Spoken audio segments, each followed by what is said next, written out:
bem, outra coisa política que está rolando, mais política esportiva, é que o Corinthians tem uma reunião decisiva para o Augusto Melo nessa segunda-feira.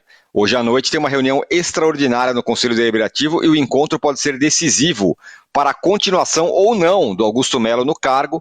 O tema do impeachment que parecia superado com o time voltando a ter resultados em campo, mas agora a briga contra o rebaixamento deu uma esquentada de novo, está difícil.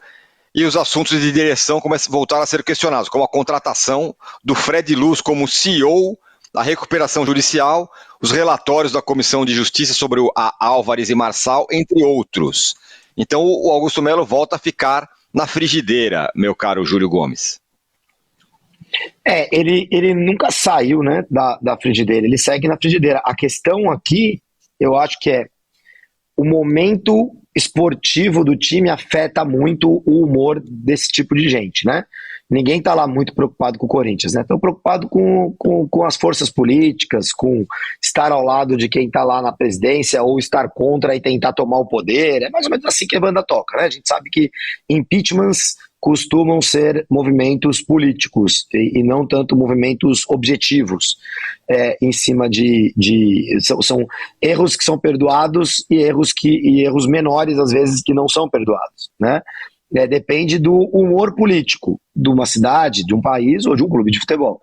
E aí, Tironi, o Corinthians melhorou, né? O Corinthians melhorou de quando começaram a ser abertas essas ações ou esse movimento para tirar o Augusto Melo do cargo. O Corinthians começou a ganhar jogos, se classificou para a semifinal da Copa do Brasil, está na semifinal da Copa Sul-Americana.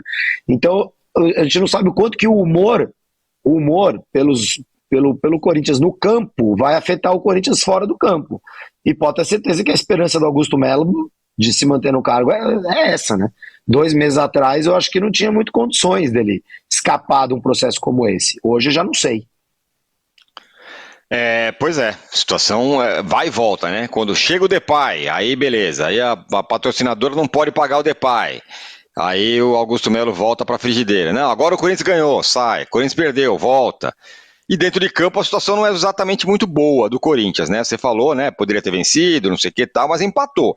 É aquela história, né? Tem um sentimento positivo. Não, tá jogando bem, não, porque o time é bom, não, porque tem jogador, porque não sei o quê. Mas vem cá, depois dos últimos jogos foram derrota pro São Paulo no Clássico, 3-1, empate em casa contra o Internacional, que era um jogo que era para ser de vitória, deveria ser de vitória, e agora tem um jogo muito decisivo contra o Atlético Paranaense, que também tá louco para entrar na zona de rebaixamento. Cada rodada que passa e o time fica ali enterrado, vai ficando o drama maior. Claro, porque você vai perdendo margem, né? Você vai perdendo margem. Foi aquela situação que a gente sempre lembra do Santos no ano passado. O Santos começou a jogar bem, ganhou, tal, não sei o que, ganhou do Flamengo, ganhou do Palmeiras, né? O Santos na temporada passada, nessa altura assim do campeonato. Escapou.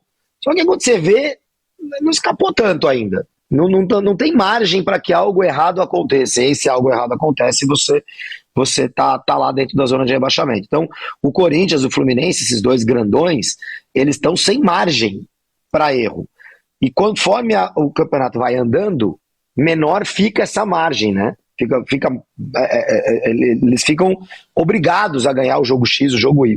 Você vê um jogo como o do Inter, é um jogo que poderia ter caído pro Corinthians, contra um time que estava invicto, está invicto há 9 partidas agora, havia 8. Então poderia ter ido para qualquer lado, mas não foi pro lado do Corinthians, né? Saiu um gol no último minuto e não foi pro lado do Corinthians. Então é uma situação realmente cada vez mais perigosa e é claro que isso afeta nesse tipo de reunião que a gente vai ter hoje à noite.